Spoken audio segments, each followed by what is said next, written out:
Dear students और असातिज़ा कराम को मेरा सलाम। तो जो हमने एक सिलसिला शुरू किया है बीएससी के लेक्चर्स का, जिसमें मैंने बीएससी के हवाले से मैंने कहा था लेक्चर अपलोड करेंगे। आज चैप्टर नंबर 8 इन्फिनिट सीरीज़ का मेरा दूसरा लेक्चर है, जिसमें मैं आपको रूट टेस्ट के बारे में बता रहा हूँ। अब रूट टेस्ट क्या होता है? आपके पास सीरीज़ दी हुई है, आपने लिमिट लेनी है 1/n यानी रूट nth रूट लेना है और आंसर आपके पास एल आ गया। अब सारी चीज़ें एल पे डिपेंड करनी है। Where L is any number, ठीक है। अगर एल लेस देन 1 होगा सीरीज क्या होगी? Convergent. L greater than 1 series divergent. और अगर L is equal to 1 test fail. दोबारा देख लें, L less than 1 convergent, L greater than 1 divergent, L is equal to 1 test fail हो जाएगा, ठीक है। अब इसी के हवाले से हम पहला सवाल करते हैं। ये मेरे पास सवाल है जी, a n is equal to n over 2n+1 की पावर n।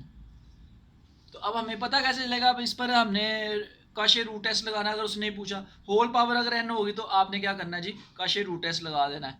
तो ये लिमिट ले ली दोनों तरफ, n tends to infinity, n tends to infinity आ गया और ये आपने 1/n पावर ले ली, ये कैंसिल हो गया। अब ये इन्फिनिटी अवर इन्फिनिटी फॉर्म बन रही है। ऊपर नीचे आप क्या करें, अलग-अलग डेरिवेटिव ले ले, तो LHR लगा देंगे।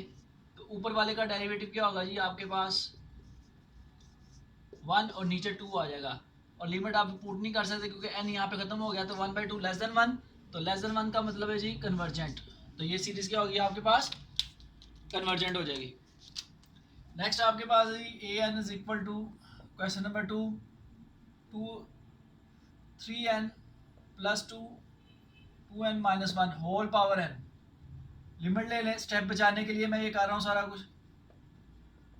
और होल पावर क्या ले लें जी? 1/n, 1/n पावर ले ली, n से कैंसिल हो गया। फिर अगेन आप देखेंगे तो n ये वैल्यूज आ गई, इन्फिनिटी अवर इन्फिनिटी फॉर्म बन गई। ऊपर नीचे आपने क्या करना है? डेरिवेटिव ले लेना है। ऊपर नीचे जब अलग अलग डेरिवेटिव लेंगे, ऊपर वाले का डेरिवेटिव 3, नीचे वाले का 2। अब 3/2 पे लिमिट नहीं लग सकती, ये आ गया 3/2 ग्रेटर देन 1, ये क्या आ जाएगा? डाइवर्जेंट आ जाएगा। क्वेश्चन नंबर 3 में देखें जी, a n is equal to 1/n की पावर n। लिमिट ले लें, होल पावर आपने क्या किया? 1/n ले ली, ठीक है। अब 1/n लिमिट पुट करेंगे आप, इधर आ जाएगा n, और जब लिमिट अप्लाई करेंगे ये क्या बन जाएगा? 0 बन जाएगा। और 0 पे क्या होगा जी? Less than 1 divergent, sorry convergent, ठीक है। नेक्स्ट जी, a n is equal to n into π/n की power n। Limit n tends to infinity a n whole power 1/n, limit n tends to infinity. अब whole power लेनी, लेकिन मैं सबकी लहदा power लिख रहा हूँ। ये π/n बच जाएगा, 1/n ले गया, कैंसिल हो गया। अब आपने क्या करना है? लिमिट लहदा लगा देनी की।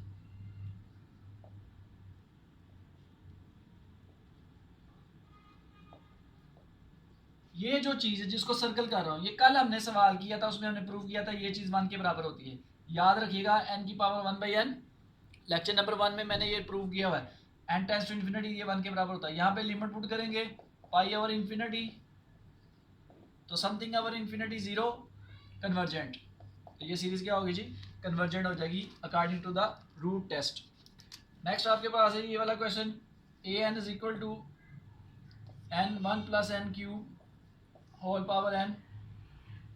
लिमिट ले लें और स्टेप बचाने के लिए 1/n पावर ले ली।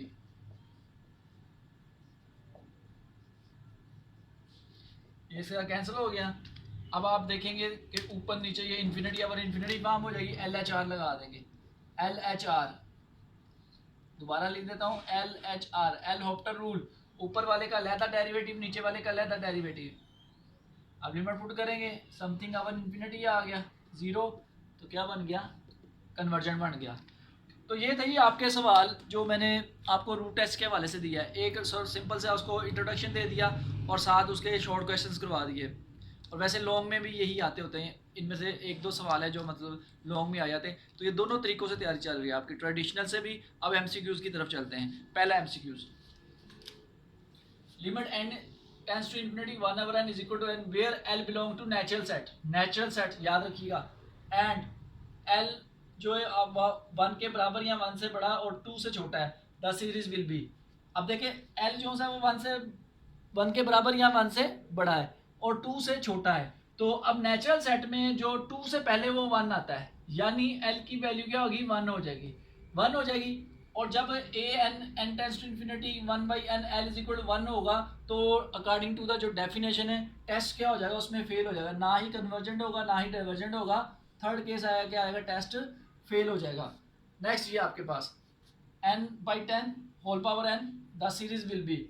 अब यहाँ पे मैं 1/n पावर लेता हूँ, n से कैंसिल हो गया, n ऊपर है नीचे 10 है, ऊपर इन्फिनिटी नीचे 10। इन्फिनिटी अगर समथिंग इन्फिनिटी होता है तो ये क्या आ जाएगा, डाइवर्जेंट आ जाएगा।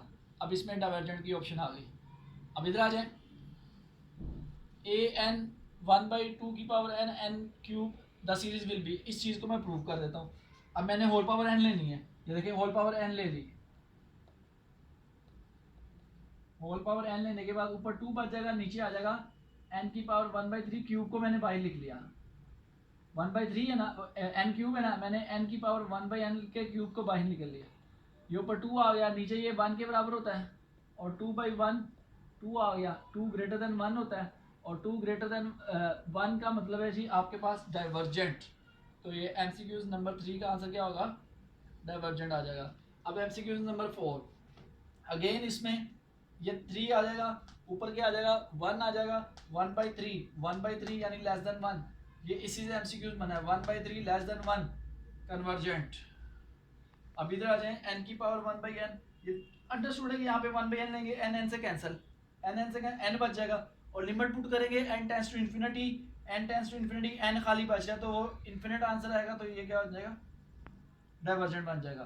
तो ये मैंने कुछ MCQs बनाए और कुछ सवाल, ये जस्ट सीरीज़ में आपको सीरीज़ की पहचान और कॉन्सेप्ट पता हो ना, तो सवाल आप खुद कर सकते हैं। अगर उसने खुद कह दिया रूट टेस्ट तो फिर तो क्लियर होगी वो चीज़। अगर नहीं भी गई तो आपको कैसे पता चलेगा, रूट टेस्ट लगाना है, होल पावर n होगी, रूट टेस्ट लगाना है उस पर।